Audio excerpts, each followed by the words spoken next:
मित्रों नमस्कार, मैं GSL पांडे आज DLED 4th सेमेस्टर के लिए मॉडल पेपर लेकर आया हूं, क्योंकि आपकी परीक्षा अति निकट है। तो छात्रों, पेपर में हिंदी का पेपर, हिंदी का प्रश्न पत्र ठीक उसी प्रकार का होगा जिस प्रकार से 3rd सेमेस्टर में और 2nd सेमेस्टर में या 1st सेमेस्टर में दिया था। प्रश्नों की संख्या उतनी ही रहती है और वही 25 अंकों का प्रश्न पत्र होगा। तो स्वरूप तो उसका वही रहता है। प्रश्नों का स्तर देखते हैं। तो पहला प्रश्न है बहुविकल्पीय प्रश्न। अशुद्ध उच्चारण के 10 लक्षण किसने बताए हैं? इसके विकल्प हैं पतंजलि ने, पाणिनि ने, चरक ने या वाल्मीकि ने। तो इसका सही उत्तर है अशुद्ध उच्चारण के 10 लक्षण महर्षि पाणिनि ने बताए हैं। इसके बाद दूसरा प्रश्न है श संयुक्त रूप है। यह संयुक्त वर्ण है, लेकिन इसमें कौन कौन से वर्णों को मिलाकर रूप दिया गया है? इसके विकल्प हैं का हलंत प्लस सा हलंत। इसके बाद दूसरा विकल्प है का प्लस स, और तीसरा विकल्प है का प्लस सा षटकोण, और दा विकल्प है क प्लस सा षटकोण। तो इस प्रकार से ये 4 विकल्प हैं, लेकिन इसमें सही विकल्प पहला है का हलंत प्लस सा हलंत। इस प्रकार से अगला प्रश्न देखते हैं। दीनता के स्वर में बोलना किस बात का लक्षण है? इसके विकल्प हैं दोष का लक्षण, गुण का, बुद्धि का या ज्ञान का। तो ध्यान दीजिए कि दीनता के स्वर में बोलना दोष का लक्षण है। अगला प्रश्न है 4। यात्रा वृत्तांत के साहित्य की मान्य विधा के रूप में स्थापित करने वाला साहित्यकार कौन है? तो मित्रों, इसके विकल्प हैं अज्ञेय, जयशंकर प्रसाद, राहुल सांकृत्यायन या निराला। तो इसका सही उत्तर है राहुल सांकृत्यायन यात्रा साहित्य को स्थापित करने वाले साहित्यकार हैं। अगला प्रश्न 5 है वंदना के कितने रूप होते हैं? विकल्प है 2, 3, 4 या 5। तो सही विकल्प है 2। वंदना के 2 रूप होते हैं। और अतिलघु उत्तरीय प्रश्नों प्रारंभ होते हैं। इसमें छठा प्रश्न है मानसरोवर किसकी कहानियों का संग्रह है? तो मित्रों, इसका उत्तर है कि प्रेमचंद के द्वारा रचित कहानियों का संग्रह मानसरोवर पुस्तक में है। अगला प्रश्न 7। हिंदी की 4 विधाओं के नाम लिखिए। तो इसका उत्तर है मित्रों, हिंदी की 4 विधाएं निबंध, नाटक, कहानी और जीवनी, ये प्रसिद्ध 4 विधाएं हैं। अन्य भी विधाएं हैं, लेकिन यहाँ 4 पूछी गई हैं। अगला प्रश्न है 8। 8वें नंबर का प्रश्न निबंध कितने प्रकार के होते हैं?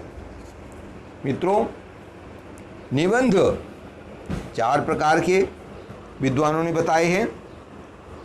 नंबर 1 वर्णनात्मक निबंध, 2 विवरणात्मक निबंध, नंबर 3 विचारात्मक निबंध और नंबर 5 भावात्मक निबंध। इस प्रकार से कुछ विद्वानों ने अलग संख्या भी बताई है, लेकिन ये 4 प्रकार के प्रमुख रूप से होते हैं। अगला प्रश्न है पत्र कितने प्रकार के होते हैं? मित्रों, पत्र 6 प्रकार के माने गए हैं। नंबर 1 पारिवारिक पत्र, नंबर 2 सामाजिक पत्र, नंबर 3 व्यवसायिक पत्र, नंबर 4 संपादक के लिए पत्र, नंबर 5 आवेदन पत्र या प्रार्थना पत्र और नंबर 6 सरकारी कार्यालयों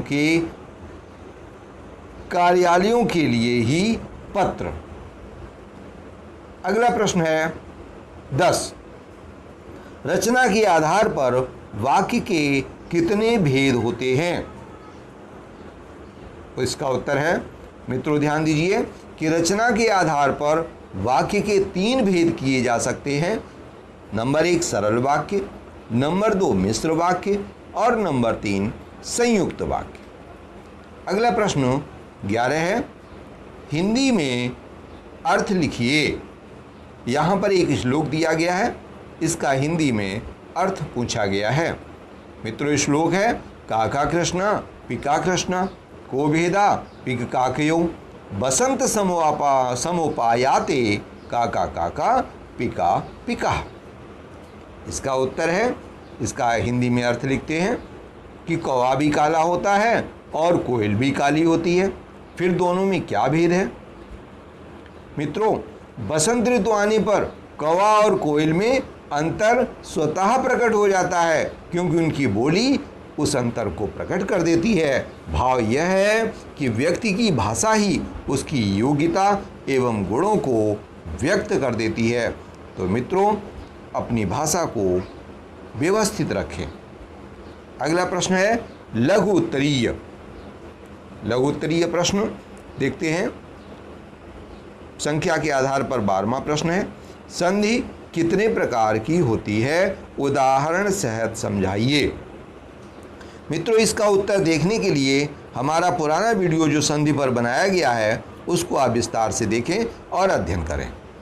अगला प्रश्न 13 है, तुलसीदास का जीवन परिचय एवं रचनाएं लिखिए। उत्तर के लिए, इसका उत्तर जानने के लिए भी हमारा वीडियो देखें। अभी कुछ ही दिन पूर्व तुलसीदास का विस्तार से जीवन परिचय और रचनाओं के विषय में लिखा गया है पुराने वीडियो में। मित्रों विस्तार से वहीं अध्ययन करें।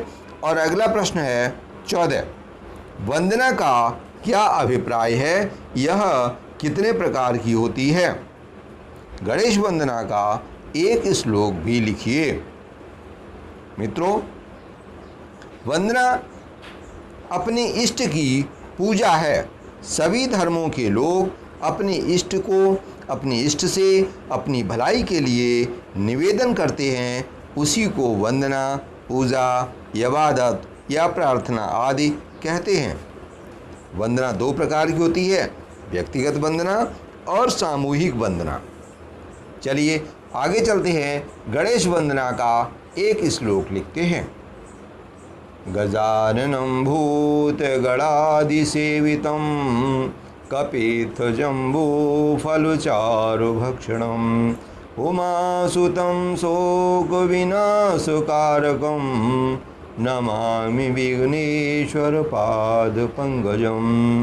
मित्रों यह गणेश वंदना का श्लोक है और प्राय आपने सुना भी होगा और पढ़ा भी होगा। अगला प्रश्न है, कहानियों का चुनाव किस प्रकार करना चाहिए?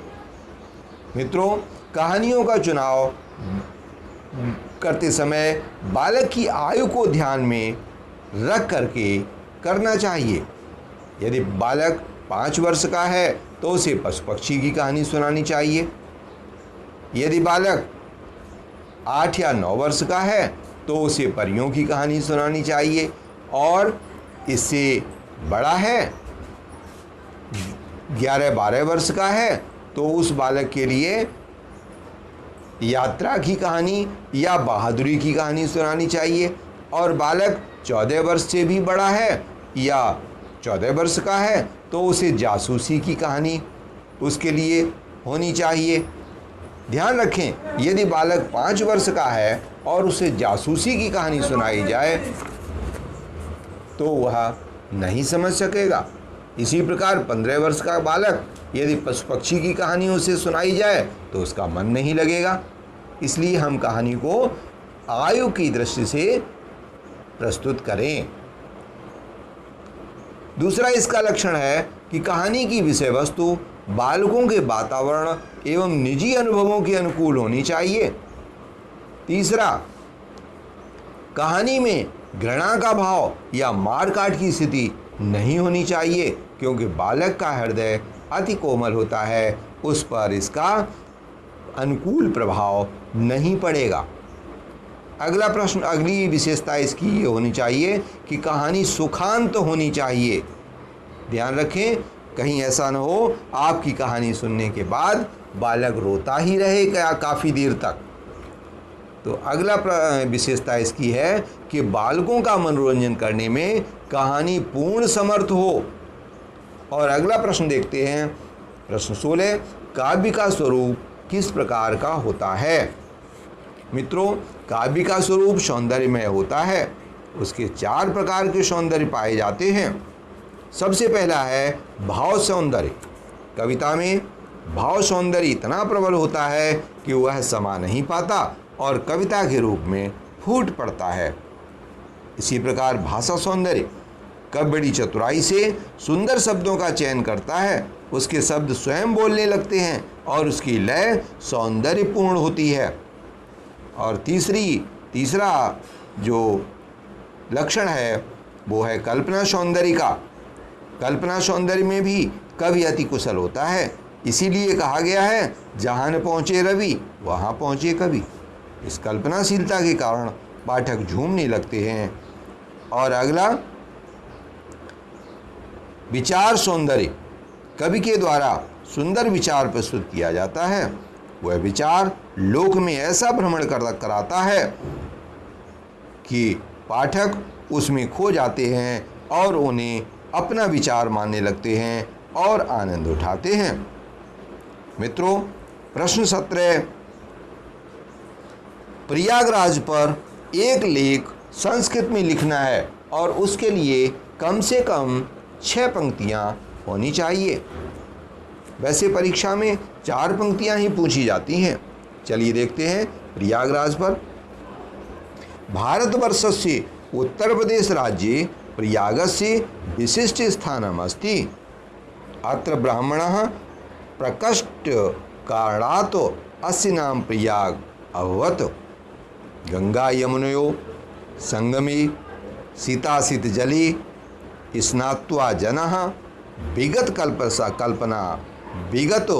कल्पसा भवन्ति इति जनानां विश्वासः। अमायायां पौर्णमास्यां संक्रांतौ च स्नानार्थम् अत्र महान सम्मर्दा भवति।